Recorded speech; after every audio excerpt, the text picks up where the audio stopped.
looking for someone right there, the Clintons. Mrs. Melania Trump and Mrs. Karen Pence, escorted by the Secretary of the Senate, Julie Adams, the Clerk of the House of Representatives, Karen Haas, Mrs. Abigail Blunt, Mrs. Jana Ryan, the Honorable Elaine L. Chow, and Mrs. Julie McCarthy. And you hear the cheers start to rise now. First, the rise of the cabinet nominees. And Elaine Chow, who's actually a cabinet nominee herself, right there. And now,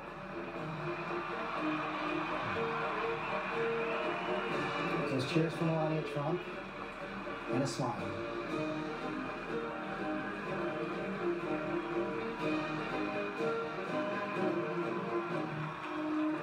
Melania Trump's an immigrant. Yeah. And there we see President Obama, Vice President Biden. Cokie Roberts, the second First Lady not born in the United States.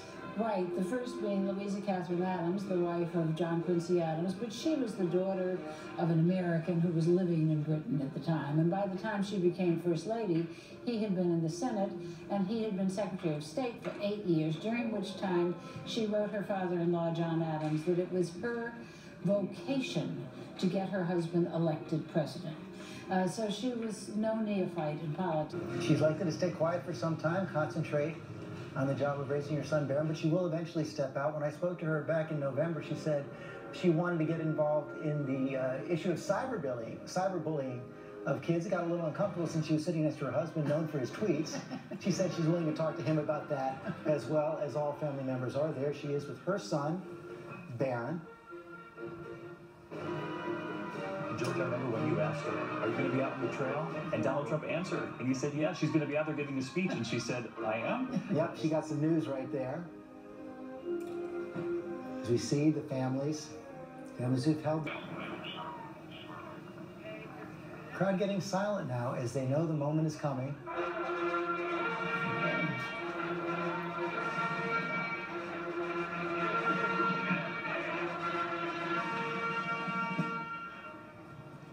Ladies and gentlemen, the President of the United States, the Honorable Barack H. Obama, and the Vice President Joseph R. Biden, escorted by Senate Democratic Secretary Gary Myrick, Senate Democratic Leader and Rules Committee Ranking Member Charles E. Schumer, and House Democratic Leader Nancy Pelosi. And for the last time, Hail to the Chief played.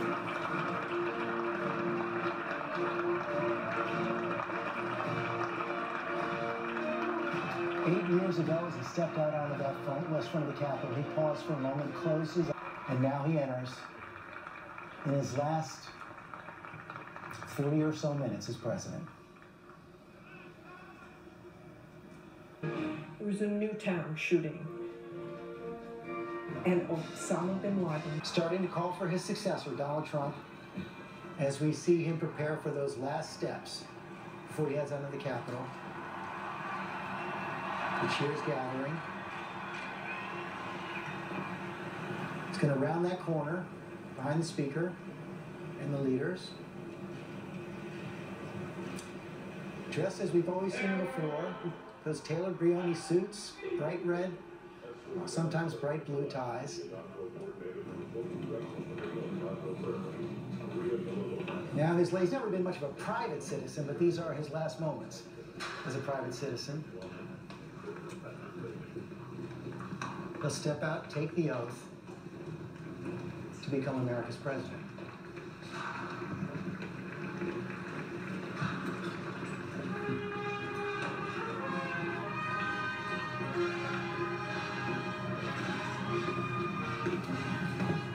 You have to wonder, what is he thinking in these final moments? President Obama confessed to being very nervous. And a smile for the cameras. He's always aware of where the cameras are every step of the day, every way. President Obama there as well. Shares a word with Kevin McCarthy. This is going to be it. The leaders are going to go out, and then the president-elect is going to be there alone for those last couple moments. So even George Washington, was, according according to a senator at his inauguration, this great man was agitated and embarrassed more than ever he was by the leveled cannon or the pointed musket. This is even the stalwart Washington. Even George Washington. There's Vice President-elect Mike Pence walking out as well, big smile on his face. Improbable journey for him as well. He chose not to run for president, was having some difficulty in the state of Indiana as governor, probably would not have been re-elected. Chosen after deliberations by Donald J. Trump. Some people thought that maybe someone like Chris Christie was going to get the nod, but instead it went to Mike Pence. Now he's the partner, soon to be the second most powerful man in America. He also told me that one of his fathers as vice president is George H.W. Bush, who he spoke to several weeks ago about his advice on becoming vice president. Of course, he was president as well. Someone Mike Pence greatly admires. Strong conservative, strong member of Congress, deep ties to others in the Republican leadership, playing a key role in the White House of Donald J. Trump. I know his entire family is there. Audrey, Charlotte, Michael, who is a Marine, aviator. You know, Donald Trump says he likes people to look the part. Mike Pence looks the part of vice president. You see Rex Tillerson behind him as well, who's his nominee for Secretary of State. The president-elect thought that he looked the part of Secretary of State. And there, Vice President Biden and the president sharing a final moment. Before Donald Trump walks out, his entire family waiting and ready. He will come out. We're going to hear the national anthem from a young woman, 16 years old, Jackie Ivanko.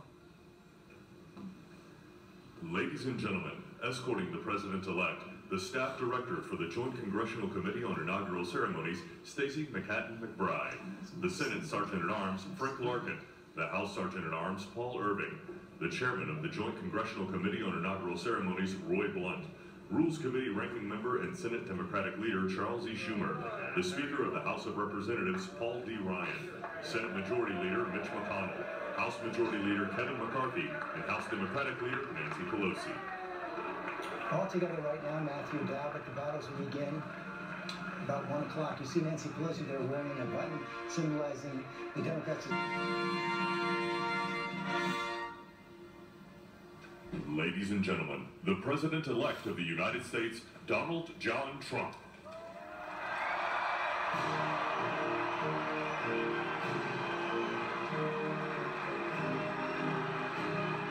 Signature move right there from Donald Trump. Thumbs up.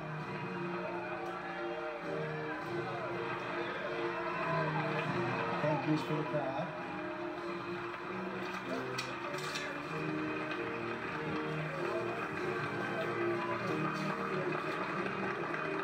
You just want to study every face today.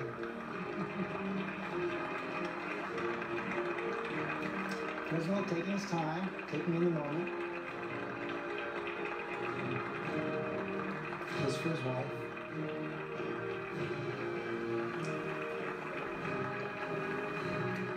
Handshake for the man who succeeds.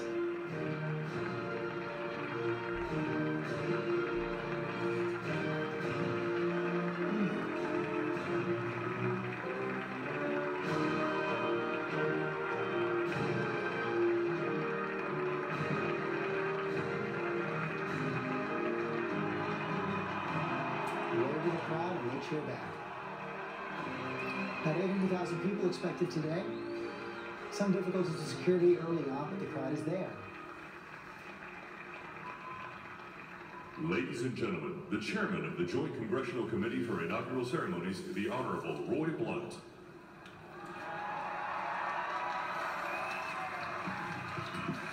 Thank you all. If you have a seat, you can sit down.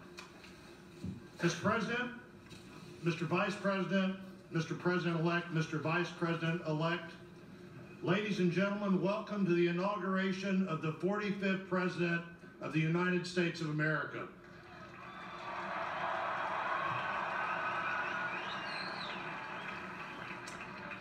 Today, the legislative, the executive, the judicial branches of our constitutional government come together for the 58th inauguration of the President of the United States. Millions of people all over the world will watch and will listen to this event. 36 years ago at his first inauguration, it was also the first inauguration on this side of the Capitol, President Ronald Reagan said that what we do here is both commonplace and miraculous. Let's ask what you can do for your country. So we come to this place again, commonplace and miraculous, a national moment of celebration, but not a celebration of victory, a celebration of democracy. And as we begin that celebration, I call on His Eminence Timothy Michael Cardinal Dolan, Reverend Dr. Samuel Rodriguez, and Pastor Paula White Kane to provide readings and the invocation.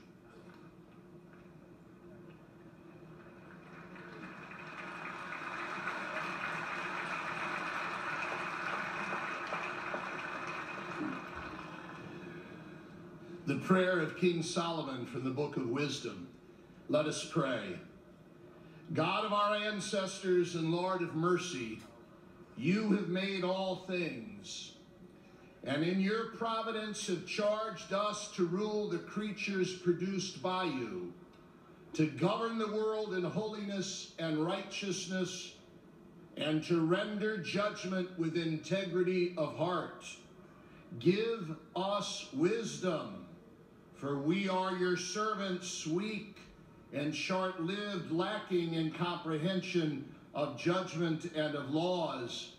Indeed, though one might be perfect among mortals, if wisdom which comes from you be lacking, we count for nothing.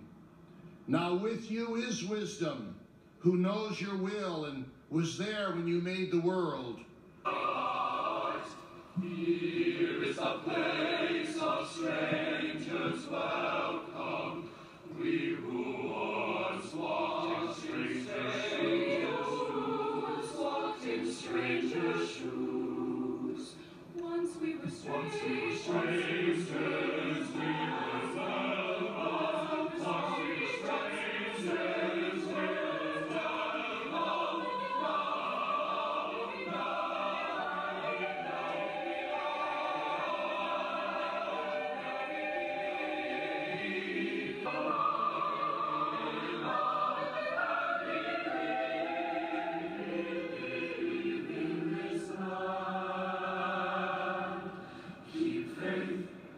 Keep watch, take heart, take courage, take heart, take courage.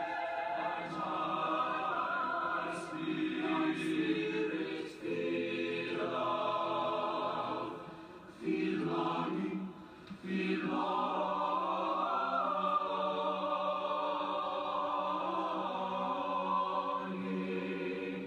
Hear us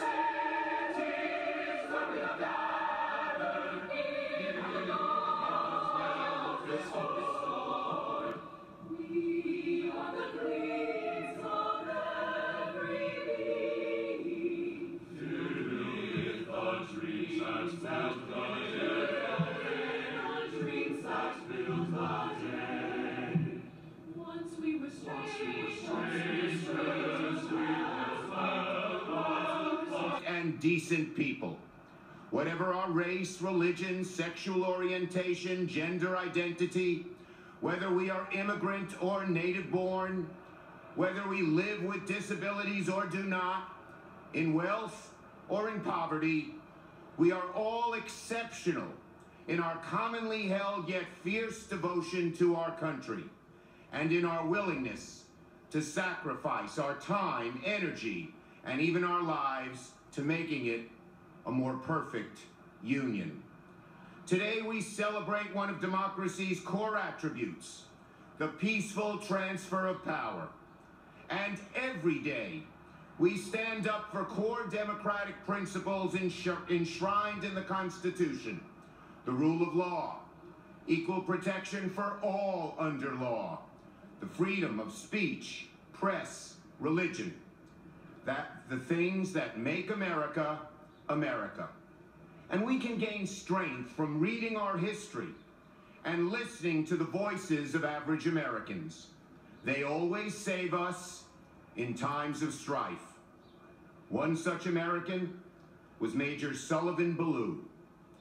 On July 14, 1861, when the North and South were lining up for their first battle, a time when our country was bitterly divided and faith in the future of our country was at a nadir, Major Ballou of the 2nd Rhode Island Volunteers penned a letter to his wife, Sarah. It is one of the greatest letters in American history. It shows the strength and courage of the average American. Allow me to read some of his words, which echo through the ages. My very of the United States.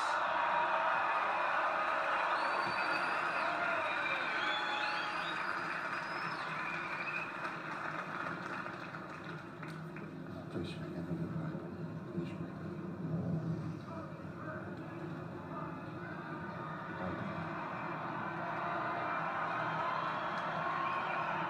Mr. Vice President-elect, would you raise your right hand and repeat after me? I, Michael Richard Pence, do solemnly swear I, Michael Richard Pence, do solemnly swear that I will support and defend the Constitution of the United States that I will support and defend the Constitution of the United States against all enemies, foreign and domestic, against all enemies, foreign and domestic, that I will bear true faith and allegiance to the same, that I will bear true faith and allegiance to the same, that I take this obligation freely, that I take this obligation freely, without any mental reservation or purpose of evasion, without any mental reservation or purpose of evasion, and that I will well and faithfully discharge and that I will well and faithfully discharge the duties of the office on which I'm about to enter. the duties of the office on which I am about to enter. So help me God. So help me God. Congratulations.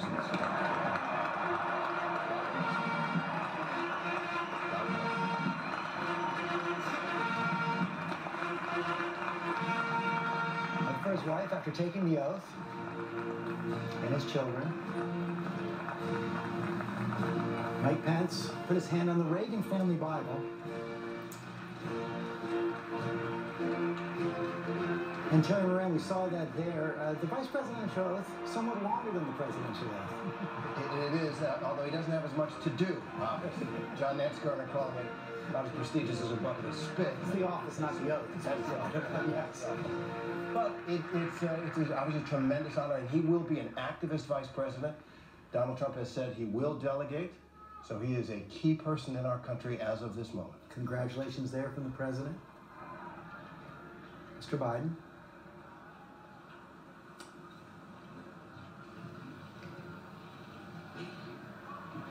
And the man he will serve. I see the emotion now on the face of Mike Pence. Cheers from the crowd. Ladies and gentlemen, the Mormon Tabernacle Choir, accompanied by the President's own United States Marine Band.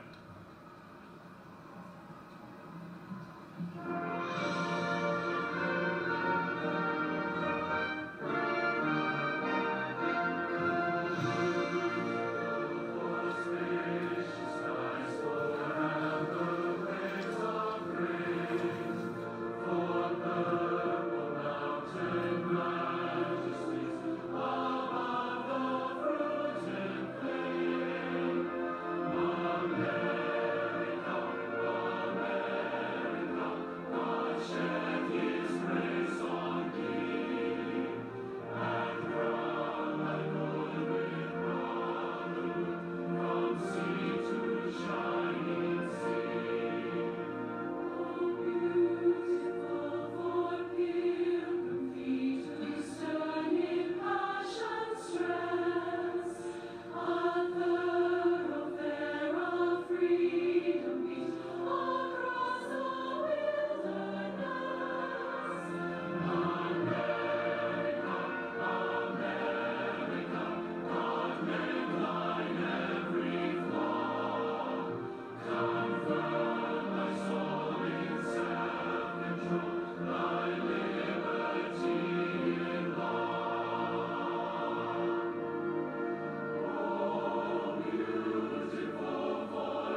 to introduce the Chief Justice of the United States, John G. Roberts, Jr., who will administer the presidential oath of office. Everyone, please stand. This is the moment.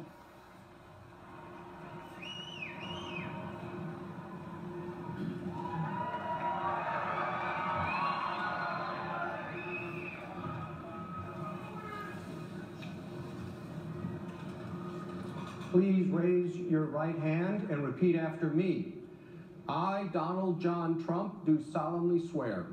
I, Donald John Trump, do solemnly swear that I will faithfully execute that I will faithfully execute the office of President of the United States the office of President of the United States and will, to the best of my ability,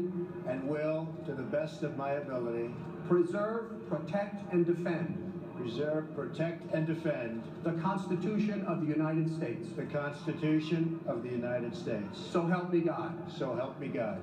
Congratulations, Mr. President. It is 12 seconds after noon. Donald J. Trump, the 45th President of the United States.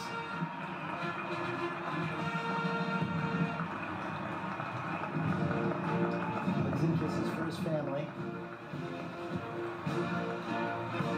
What a journey it's been for him, now hearing Hail to the Chief for the first time.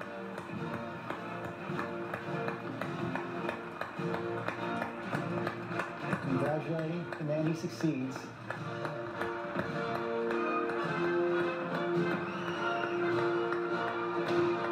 And thanking the crowd. Many of whom made him president.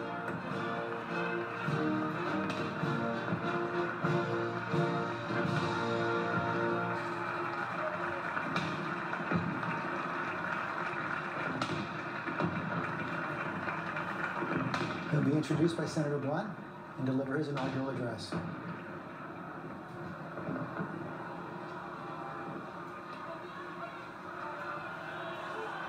What a great honor to be able to introduce for the first time ever anywhere the 45th President of the United States of America, Donald J. Trump.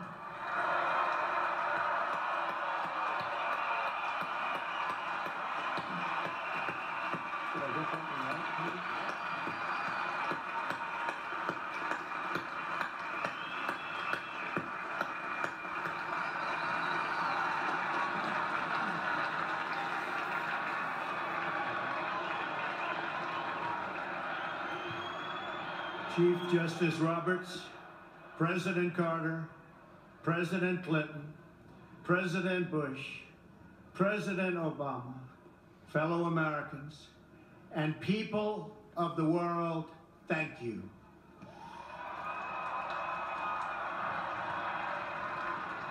We, the citizens of America, are now joined in a great national effort to rebuild our country and restore its promise for all of our people. Together, we will determine the course of America and the world for many, many years to come. We will face challenges, we will confront hardships, but we will get the job done. Every 4 years, we gather on these steps to carry out the orderly and peaceful transfer of power. And we are grateful to President Obama and First Lady Michelle Obama for their gracious aid throughout this transition. They have been magnificent. Thank you.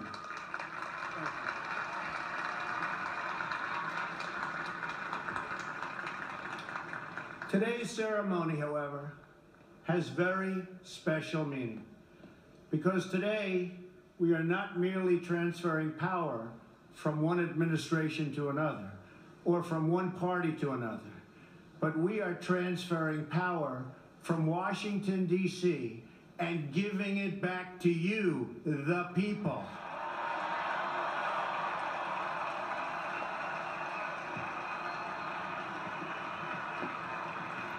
For too long, a small group in our nation's capital has reaped the rewards of government while the people have borne the cost. Washington flourished, but the people did not share in its wealth. Politicians prospered, but the jobs left and the factories closed. The establishment protected itself, but not the citizens of our country. Their victories have not been your victories. Their triumphs have not been your triumphs. And while they celebrated in our nation's capital, there was little to celebrate for struggling families all across our land.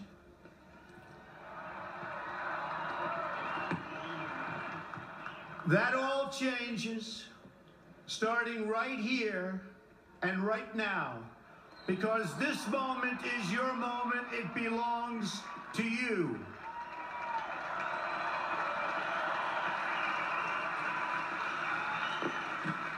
It belongs to everyone gathered here today and everyone watching all across America.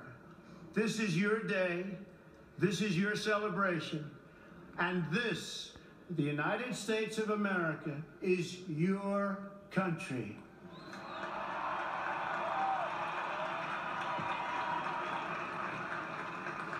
What truly matters is not which party controls our government, but whether our government is controlled by the people. January 20th, 2017 will be remembered as the day the people became the rulers of this nation again.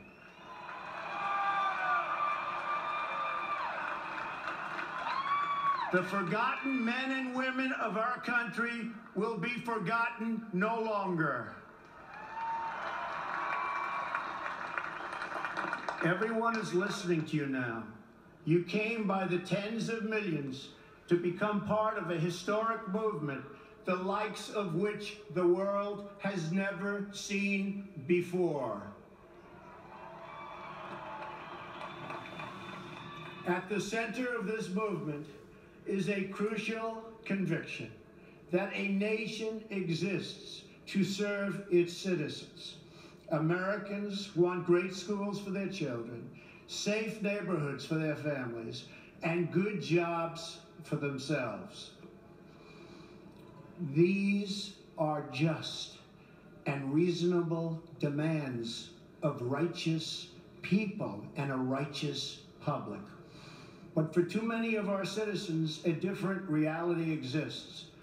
Mothers and children trapped in poverty in our inner cities, rusted out factories scattered like tombstones across the landscape of our nation, an education system flush with cash, but which leaves our young and beautiful students deprived of all knowledge.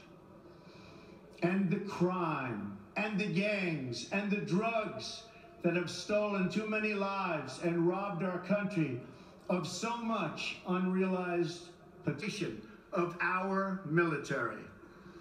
We've defended other nations' borders while refusing to defend our own.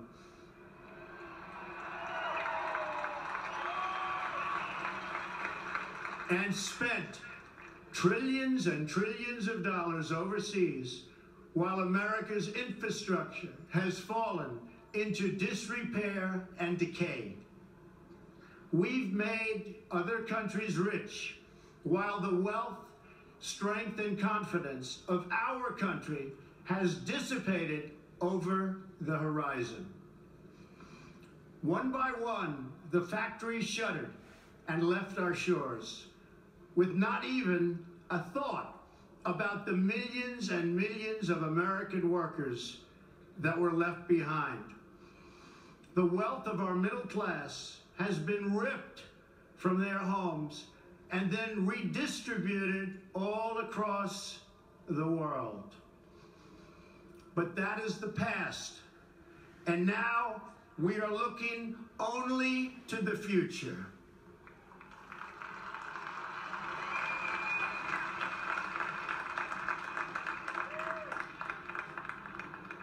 We assembled here today are issuing a new decree to be heard in every city, in every foreign capital, and in every hall of power. From this day forward, a new vision will govern our land. From this day forward, it's going to be only America first. America first. Every decision on trade, on taxes, on immigration, on foreign affairs will be made to benefit American workers and American families.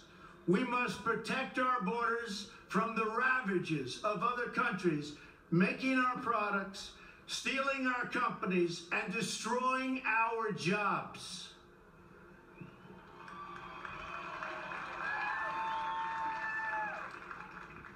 Protection will lead to great prosperity and strength. I will fight for you with every breath in my body, and I will never, ever let you down.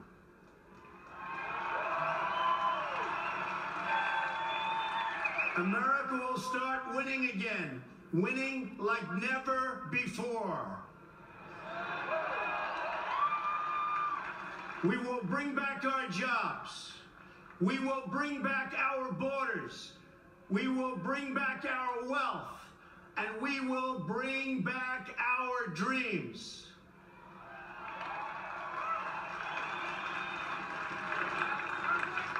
We will build new roads and highways and bridges and airports and tunnels and railways all across our wonderful nation. We will get our people off of welfare and back to work, rebuilding our country with American hands and American labor. We will follow two simple rules: buy American and hire American. We will seek friendship and goodwill with the nations of the world, but we do so with the understanding that it is the right of all nations to put their own interests first. We do not seek to impose our way of life on anyone, but rather to let it shine as an example. We will shine for everyone to follow. We will reinforce old alliances and form new ones and unite the civilized world against radical Islamic terrorism, which we will eradicate completely from the face of the earth.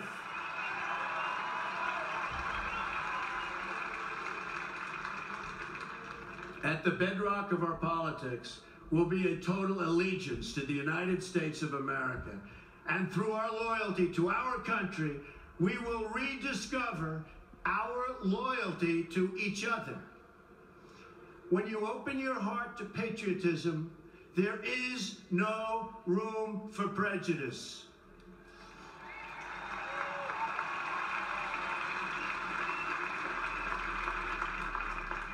The Bible tells us how good and pleasant it is when God's people live together in unity.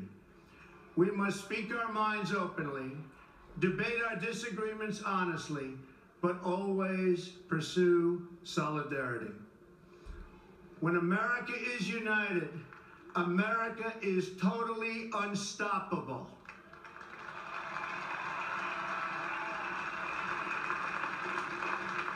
There should be no fear. We are protected, and we will always be protected. We will be protected by the great men and women of our military and law enforcement. And most importantly, we will be protected by God.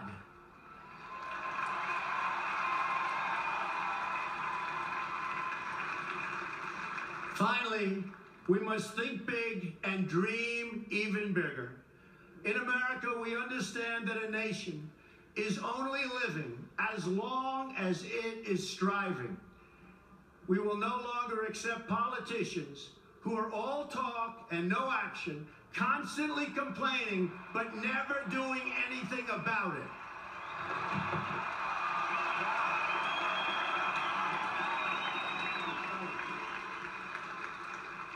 The time for empty talk is over.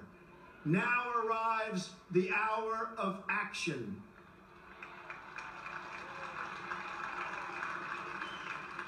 Do not allow anyone to tell you that it cannot be done. No challenge can match the heart and fight and spirit of America. We will not fail. Our country will thrive and prosper again. We stand at the birth of a new millennium, ready to unlock the mysteries of space, to free the earth from the miseries of disease, and to harness the energies, industries, and technologies of tomorrow. A new national pride will stir our souls, lift our sights, and heal our divisions. It's time to remember that old wisdom our soldiers will never forget, that whether we are black or brown or white, we all bleed the same red blood of patriots.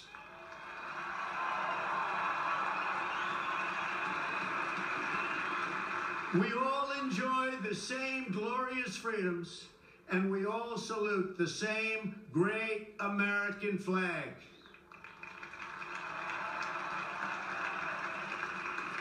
And whether a child is born in the urban sprawl of Detroit or the windswept plains of Nebraska, they look up at the same night sky, they fill their heart with the same dreams, and they are infused with the breath of life by the same almighty Creator.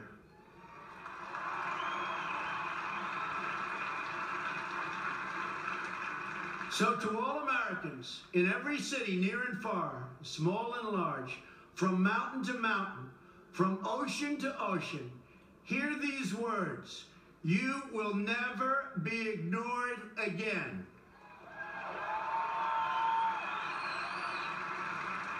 Your voice, your hopes, and your dreams will define our American destiny.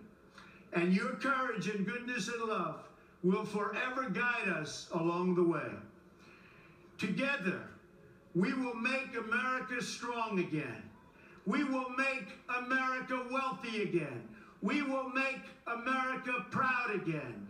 We will make America safe again. And yes, together, we will make America great again. Thank you, God bless you, and God bless America. Thank you. God bless America. Clenched fist there from President Donald Trump, a smile from President Obama as he completes his inaugural address. Direct attack on the Washington establishment. Congratulations from President Obama right there. Taking on an establishment that he said protected itself. Promises that will all change right here, right now, from this day forward. The people are the rulers again, said Donald Trump, President Donald Trump. Then he said he has a new decree, a new vision. The new vision will govern our land. America first.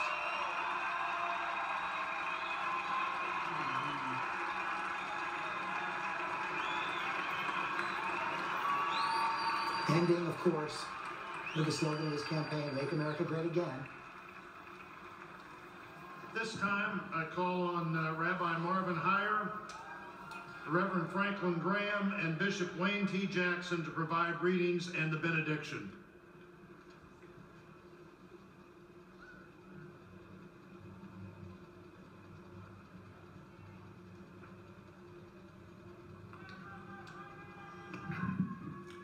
Eternal God, bless President Donald J. Trump and America, our great nation. Guide us to remember the words of the psalmist, who may dwell on your holy mountain, one who does what is right and speaks the truth.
16 years old, Jackie Ivanka nails the high note.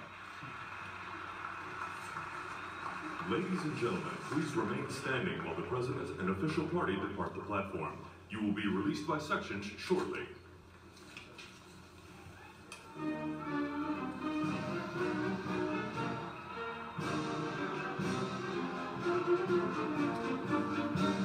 President Trump heading back into the Capitol, his first moments as Commander-in-Chief.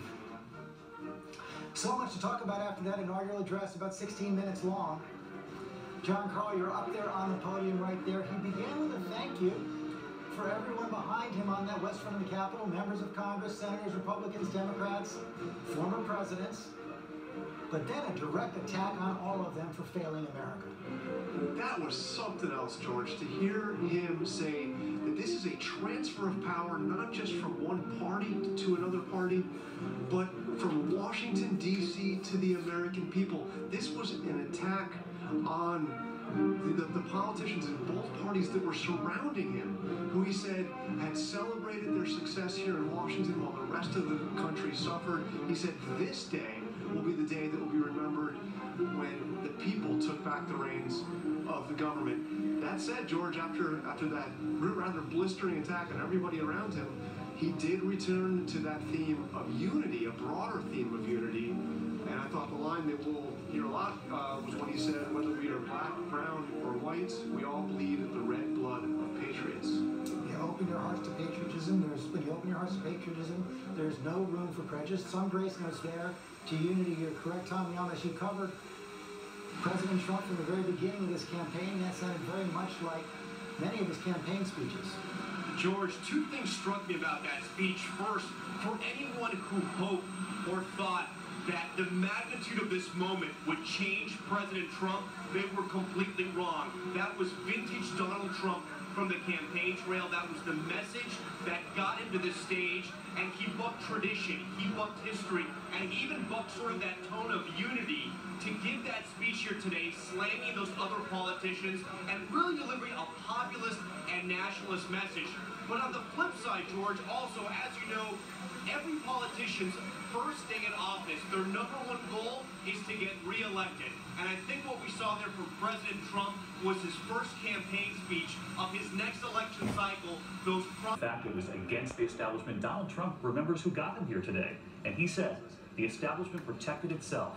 Their victories have not been your triumphs. There have not been celebrations across this country, but this moment is your moment. He remembered who got them there to that podium today. Washington didn't support him. He says he's going to change the way things are done. Share something in this moment that only 43 other people on Earth can relate to, the experience of being an American president, and that their teams throughout this entire process have been working closely together to make sure that this moment and that this day goes smoothly, this transition of power. And there they are, the congressional leadership there, led by the Speaker of the House, Paul Ryan, there to bid farewell to President Obama.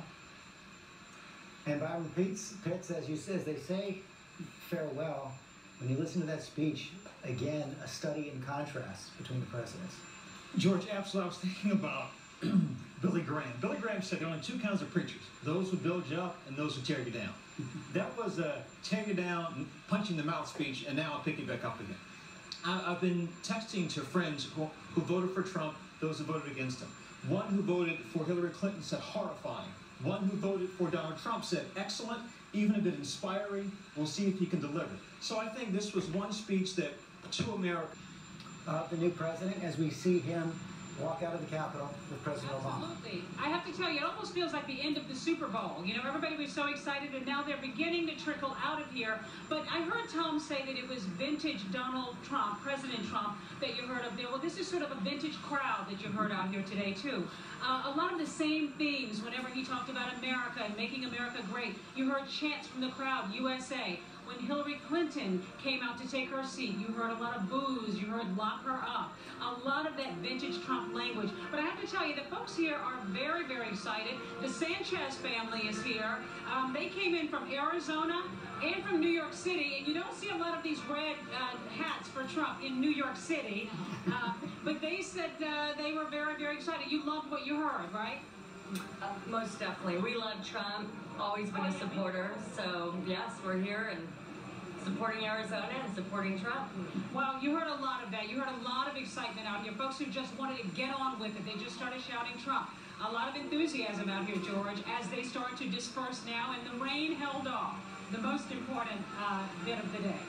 Well, the rain held off until he started speaking, and then you saw those military aides come from behind him, a hug for Joe Biden from President Obama. Give ponchos out to the crowd, as you said. This will be the farewell for the outgoing administration as the Pences walk the Bidens away. Cokie Roberts, your thoughts? Well, it is, of course, this is the moment where we certainly understand that this is the end of the Obama presidency. But I was thinking about this speech going into it, and people kept asking me, can he change any minds? And my answer was, no, he can't change minds, but he can ease minds. I don't think he did that. I think that he did not ease the minds of people who are nervous about what comes next in this presidency, mainly because of the America First echoes, but also a sense of belligerence. And I think that yes, voices want to be heard. This vote was for change. We know that.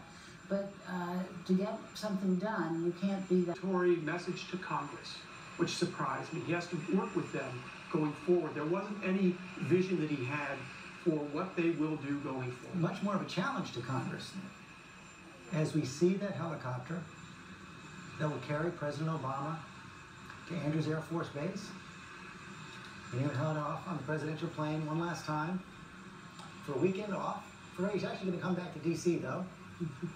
His daughter Sasha is still in high school here in Washington. He's going to live just a couple miles from the White House, just around the corner from Ivanka Trump, as they walk down those stairs of the Capitol. The two presidents sharing a light moment on their way down.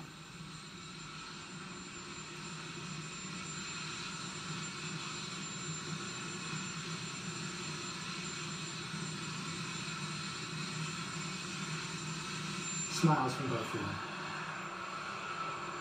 8 years in the White House for Barack Obama. Still a young man, only 55 years old. Many years ahead in his post-presidency.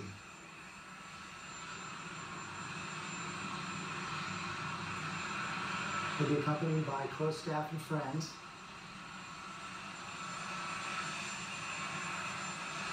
For this final farewell.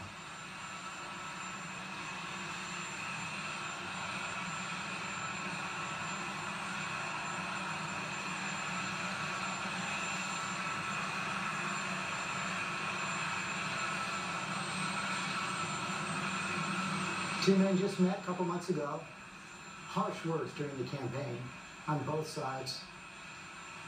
They spent hours together on the phone. It's one of the big questions. Will that council continue?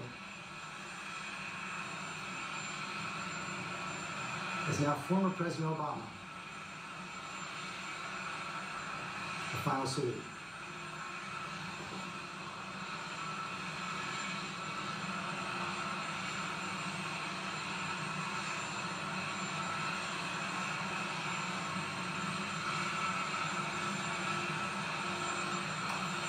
President Trump will now go into the Capitol for the lunch with the leaders of Congress of both parties.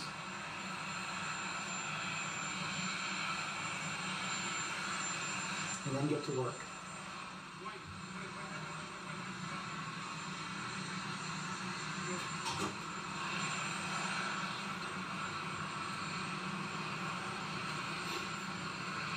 Amy Robach out on the mall. It was interesting, George, as we are all watching on the big screens right there, the Obamas leave on Executive One as he waved to the crowd. A lot of people in this crowd who stayed behind to watch waved back. It was a pretty poignant moment, but the crowd wasn't so friendly, I should say, earlier when Hillary Clinton came out. We actually heard some audible boos, which was a little surprising to me. And then I was expecting a big cheer when they announced President-elect Donald Trump when he came down the steps of the Capitol. And instead, there was a quiet cheer, but it was very subdued. It was not the boisterous response that I was expecting, and people were really listening. They were really taking it in, and it seemed like a very serious crowd. They were aware of the moment in history that they were witnessing, and they were respectful of President-elect Trump, but not overly joyous. And those that we talked to afterwards said that they loved his speech. They loved what he said. They all say they want to make America great again, and they're excited about the opportunity to have someone who is not a career politician leading this country. They're excited about what he can do for them, and that is certainly a tone we heard in his speech, and it absolutely resonated with the people here listening today on the Mall, the hundreds of thousands who came out, George. The voters are worrying. Final flight around Washington for President Obama. As the president and vice president who succeed him watch.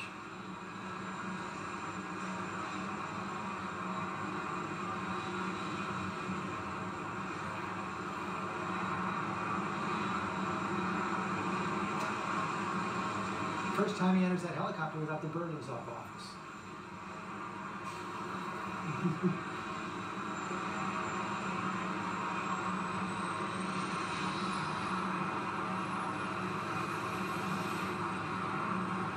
Hard to imagine that he first came to Washington only 12 years ago. Now leaving as a former president. And truth be told, Donald Trump has not spent much time in Washington either. You could tell by that speech he gave.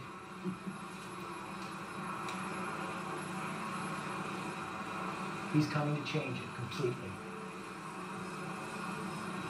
And likely within the next few hours to start to undo many of the things that President Obama considered his accomplishments.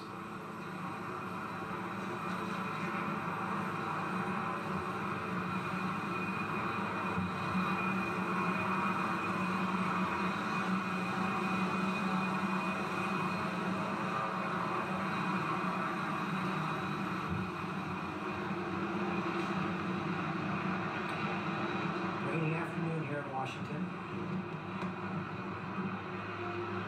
Wind is blowing, as you can see. Cookie Roberts, I think it was Nancy Reagan who said Ronald Reagan wanted one extra turn around the Capitol in that helicopter before heading out.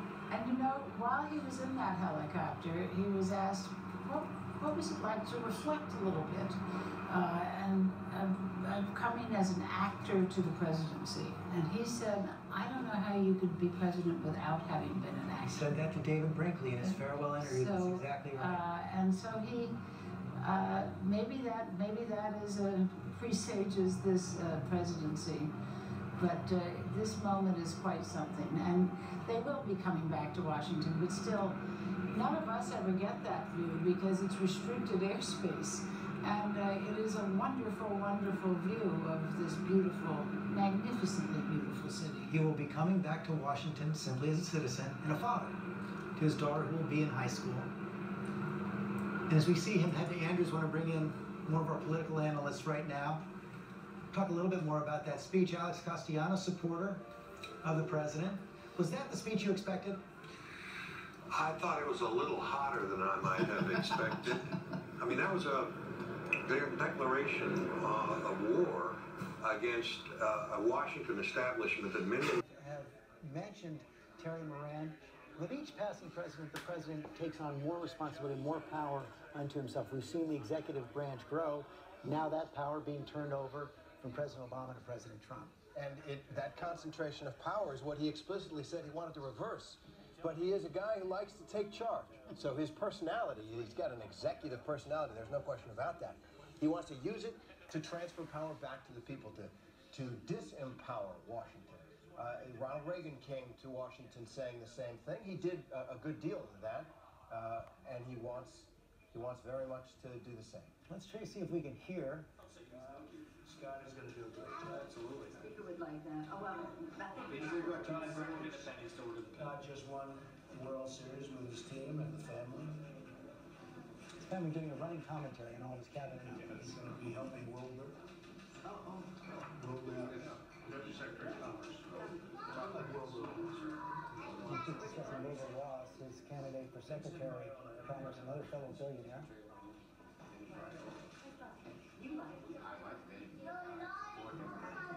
America's so accustomed to seeing him at these tables signing on the television shows he's been a part of, The Apprentice, Celebrity Apprentice. And this is the brand new role for Donald Trump. He's sitting there as leader of the free world, now charting the course for this country almost immediately. And even just in our live coverage here moments ago, the outgoing President Obama speaking, and how quickly do we shift focus to the new president, number 45.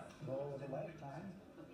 Ivanka's got a new baby behind her, along with her husband, her baby Arabella, her husband Jared, there as well.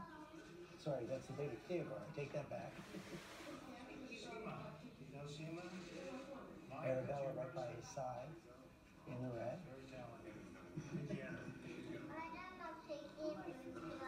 Hear the chatter of the kids. I think Nikki's going to do a good job. Nikki Haley, of course, he's talking about. That's his nominee for UN ambassador. Great. I feel like I'm eavesdropping on a family dinner there. Okay. We're running out of people together. We have two Nikki Haleys. Is she applying for two positions? You're right, David. This looks like something he's used to. Yeah.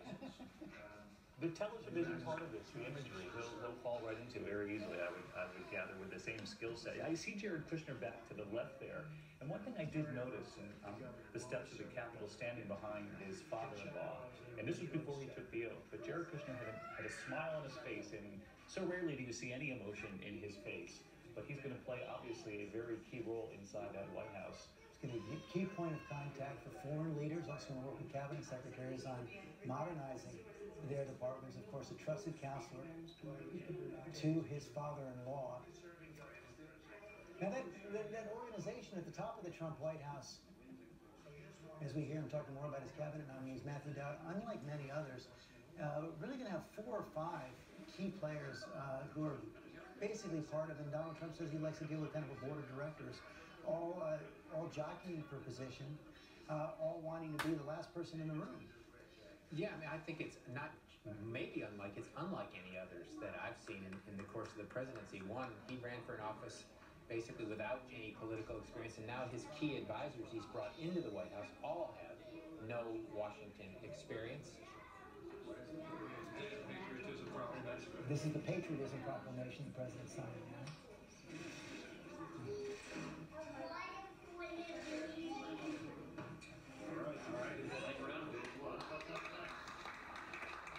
And with that, it appears first orders of business have been taken care of. And it does seem, from what we can gather, it was mostly that housekeeping we talked about, that Patriotism Proclamation, signing the nominations for his cabinet nominees, that waiver for General Mattis, a kiss for his wife. And now it's time for lunch.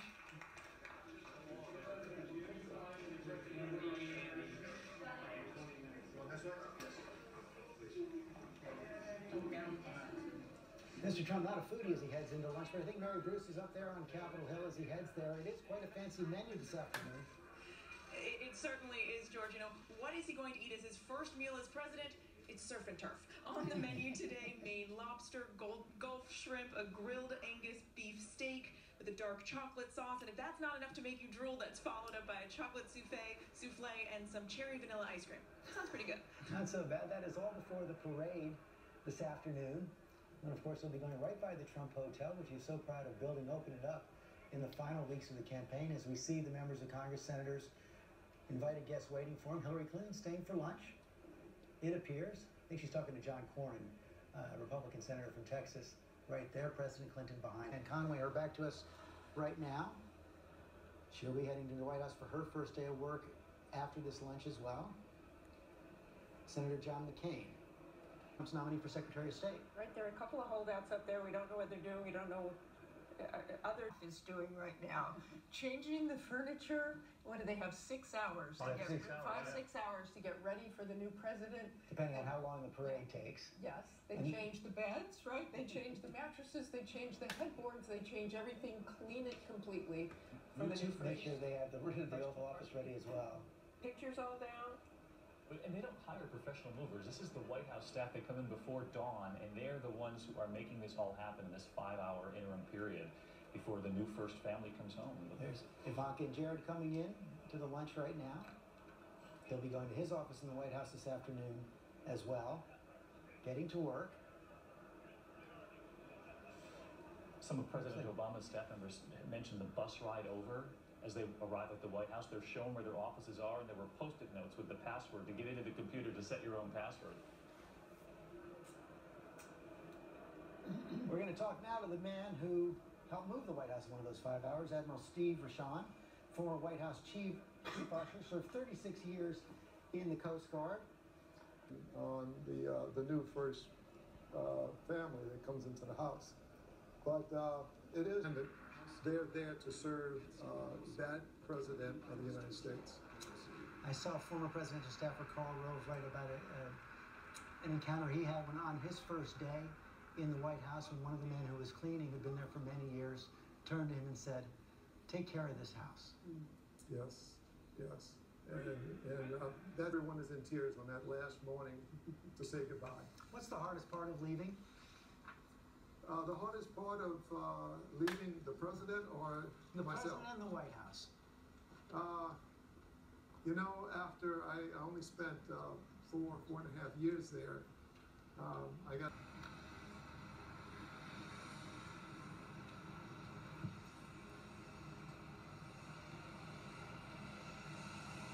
Pierre Thomas, this farewell, touching for so many. Indeed, George, you know, President Obama, former President Obama, became a symbol of diversity in this country, and a country that's becoming browner by the day. And for the African-American community in particular, he now holds a special place in the homes of many Americans. A home that was once felt only by Martin Luther King Jr., Malcolm X. Now Obama is in that pantheon. And with that final wave, enters the plane, Special Area Mission 28,000, United States of America. How many hours to Palm Springs? I mean, can you imagine? How soon will he be golfing? He said he wants to catch up on sleep, right? About 6 hours, I think, 5.5 hours. They might be able to go a little faster than that. And then we see President Trump entering. For the lunch right now, there he is.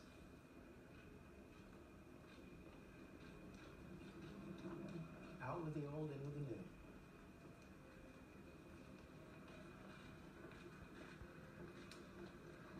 He'll be heading to the lunch. No cameras in there either. Time for celebration. They're going to greet him in just a moment.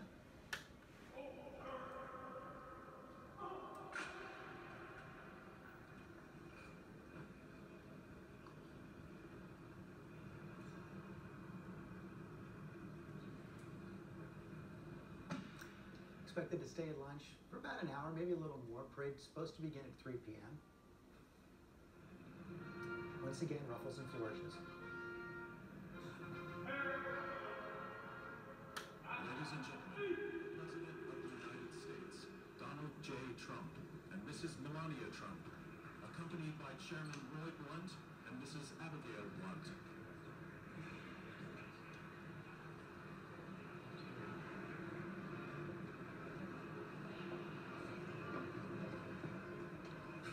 The president's planned a lot of action over these next several days.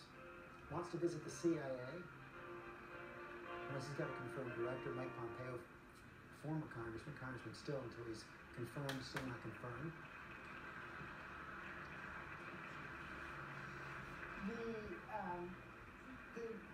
The change at the White House is in stark contrast to the continuity here. We're looking at the old House chamber, the original House chamber, now statuary hall, where it's bronze and marble, set in stone. Old members of the House and Senate or other statesmen from the various states. And it's somewhat symbolic of how hard it is to get things done. And there they desecrated Bill Clinton. Bill Clinton and Hillary Clinton as well. Hillary Clinton. Right there. You say, Koki, there's no change in the building as we watch the president-elect right there, but great changeover in power right now. Huge changeover in power, and we're watching it before our eyes taking place. But this is not an institution that moves swiftly, and you do not have enormous change taking place right away. President Trump hoping that is going to change. Matthew Dowdy's promised fast action, especially on Obamacare. Did not sign anything on that today, but that's going to depend on Congress. Let's listen in on Senator Blunt. Mr. Vice President, honored guests, welcome to this inaugural luncheon. The Joint Congressional Committee on Inaugural Ceremonies has been pleased to host this lunch at least since 1953 with President Eisenhower. In 1981, President Reagan's first inauguration, the lunch took its current form and moved to this grand hall, the National Statuary Hall, which served until 1857 as the chamber of the House of Representatives. The statues that line the walls of this room are placed throughout the Capitol, and they recognize important figures in our national history. The collection in Statuary Hall doesn't change very often, but actually since this lunch was held the last time, it's had several additions. Rosa Parks is now in Statuary Hall, and she is, of course, seated rather than standing, as she should be.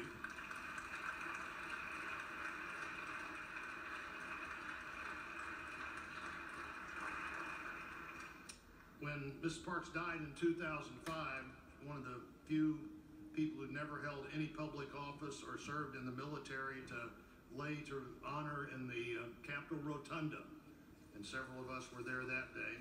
Another addition, Norman Berglog, the leader of the Green Revolution. Though this Green Revolution was about his great efforts to feed people, the demands in food production, and he was really a leader in that area. And talking to Governor Perdue last night about what's going to happen as world food demand doubles in 35 or 40 years, and the great opportunity we have there.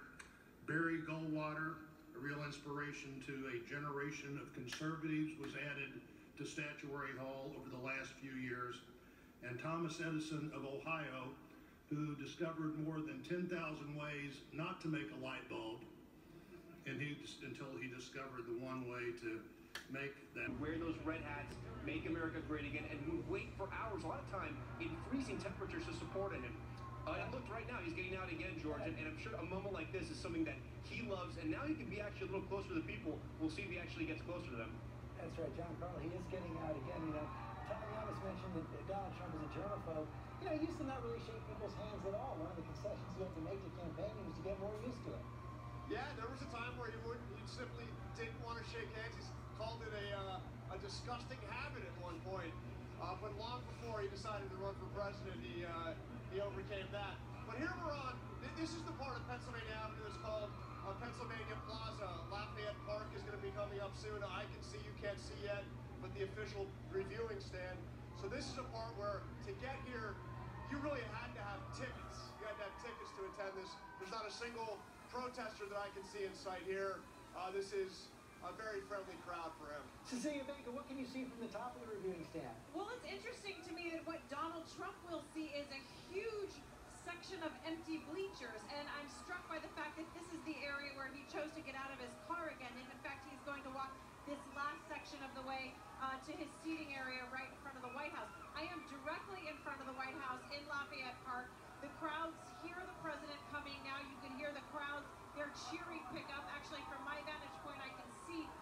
Actually, I can get my first view of the president right now. I'm leaning over a balcony here, trying to catch a glimpse of him. And you can really hear the crowds excited in this area. As Jonathan said, this is friendly turf.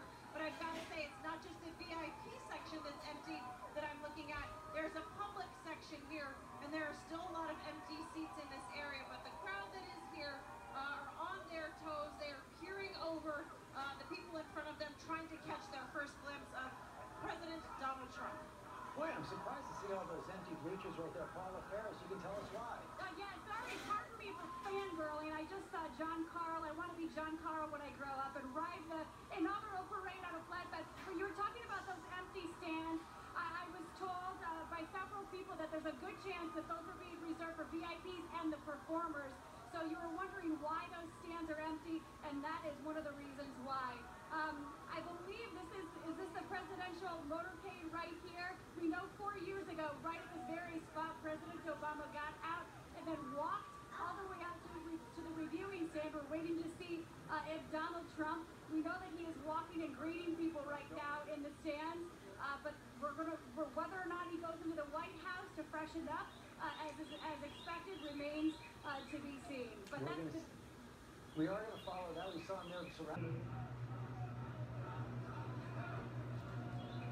Inaugural announcer there. She didn't have to tell people twice on that route. That's what they're there for. President Trump heading towards the White House now in that reviewing stand. And once he sets up the parade, we'll begin. We're a little bit behind schedule today. Started, I would say, after the reviewing of the military, about an hour late.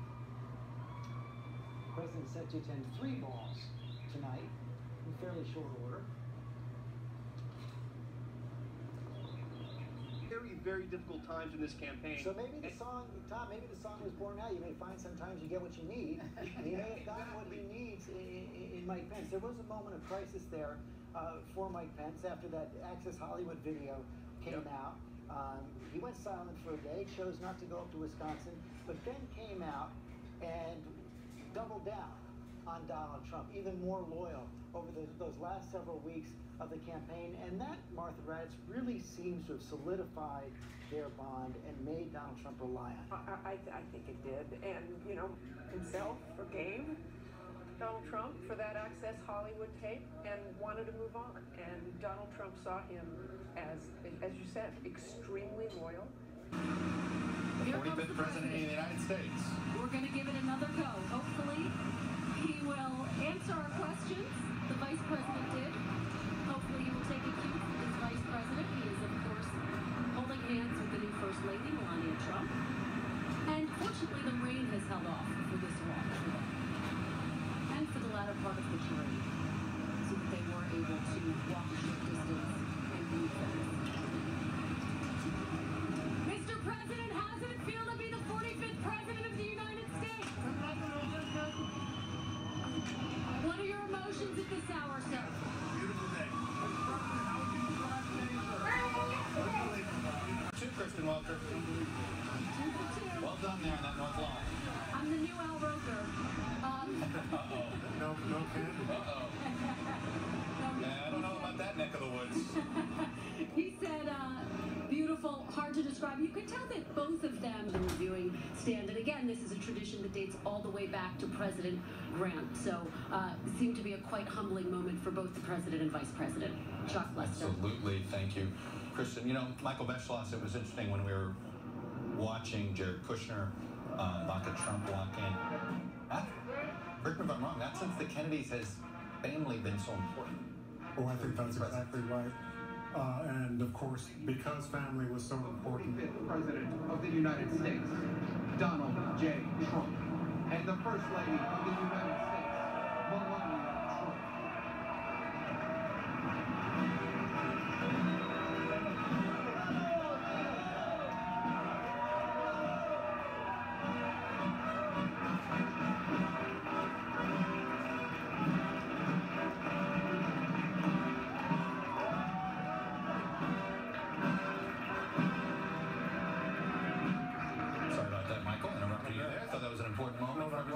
To enjoy, Hill of the Chief. I'm guessing when you're a new president, you'll never get tired of him. No, I think that's right. Jackie Kennedy was once asked what Jack's favorite song was, and she said, "Hail to the Chief," and I think a lot of presidents feel that way. I want to finish this thought, the idea of helping to run the country, having family involved in that, helping to run the country, really not since the Kennedys. Right, and it was in response to that that Congress passed what is called the Bobby Kennedy Law, which is that a family member cannot serve in the cabinet, and so Jared Kushner can be passed. If you want to replace and not merely repeal, you need some cooperation. And from Chuck Schumer, as you were talking about earlier, there is a great opportunity to get some things done. I'm hoping indeed an immigration overhaul, but we will see what comes of that cooperation, but he can't do it by himself. And will he do those negotiations? I was going to say, will he do some of those negotiations unilaterally? I mean, cut out the middleman. I think much more than President Obama, who is known for not having great relations, as Chuck wrote in the book, The Stranger, with Congress. I think President Trump is going to live quite a lot with members in his office. Oh, and it may be just the opposite problem where staff is like, wait a minute, you promised Joe Manchin what, Mr. President? Well, or something like that. Because he does end-arounds, and we've seen that where sometimes his staff or spokespeople aren't up to, will say one thing, he'll say another. They're learning it. I thought Sean Spicer thought it was interesting. About a week ago, he was asked that, and he says, I see what he tweets when you see what he tweets, and when you're the communications director and White House press secretary, that's not what they taught you in press secretary school. How much is it possible? He says when he wrote in his book, The Art of the Deal, 30 years ago, that one of the ways you make a deal is to begin with an extreme position and then let other people begin to talk you out of it. Let's begin with the inaugural address today, which some people, I think, among our group thought was pretty harsh and pretty extreme. Is there one way of looking at it, which was he was staking out his extreme position on a number of issues with the expectation that he's going to have to back up? What's interesting is that's what I hear from his supporters. His supporters will say, we've gone through this whole seriously, literally, we take him to, you're taking him literally, we take him seriously. They see that. They bought into Donald Trump, the negotiator. They think half the statements he says is a tactic. So that's why they give him this pass. The question is, how long does that last? And to what end? What is his priority of accomplishment? Because eventually, at a run for re-election, you have to pass something. As President Obama passed the Affordable Care Act, he has to pass something, and that will require prioritization on his part. Each of the services, bands are making their way past the reviewing stand.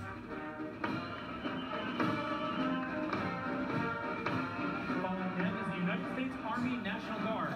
Established in 1802, the District of Columbia National Guard has served the citizens of Washington, D.C. for over 200 years.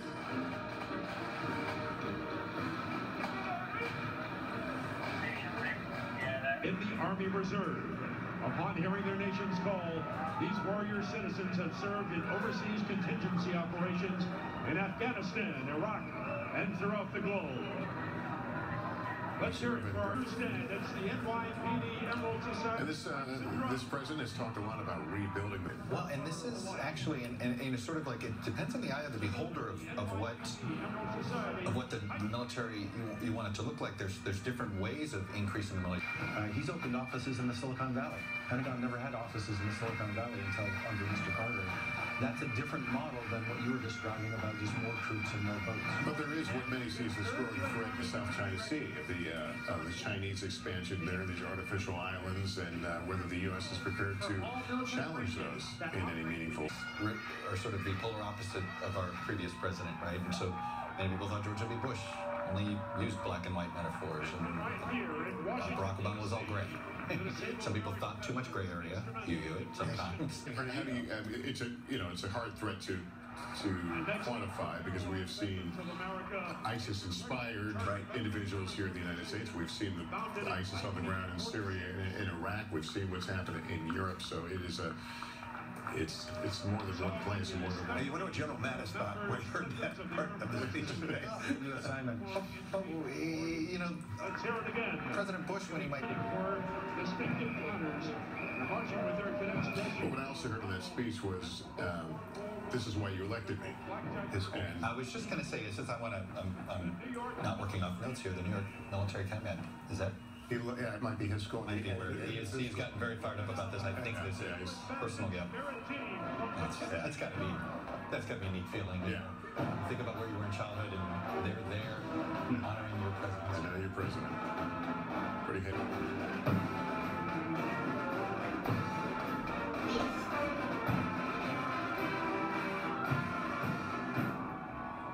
Up next, the Little County Elite Race Equestrian Road Team from Burlington.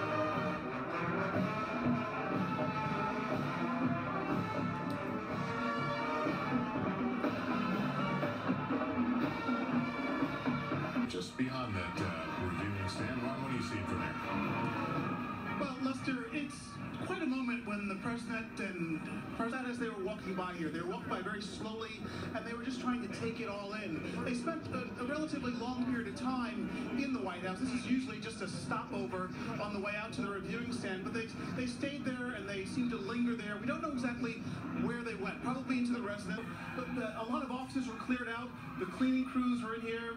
They had overtaken the place. As they office, you feel the majesty of this moment, and as I said, when we could look Mr. Trump and Mr. Pence in the eyes, we could really feel and sense that it's a very humbling and very moving time for them to have come to the White House for the first time as President and Vice President of the United States. Well, his speech today, Ron, certainly made it sound as if he has got a full head of steam, so it will be a very, very busy place. In his inaugural address, Steve Bannon, his chief advisor, it was meant to be Jacksonian in its delivery and its reception. Well, there were those tones, although I think a critic might come back and say...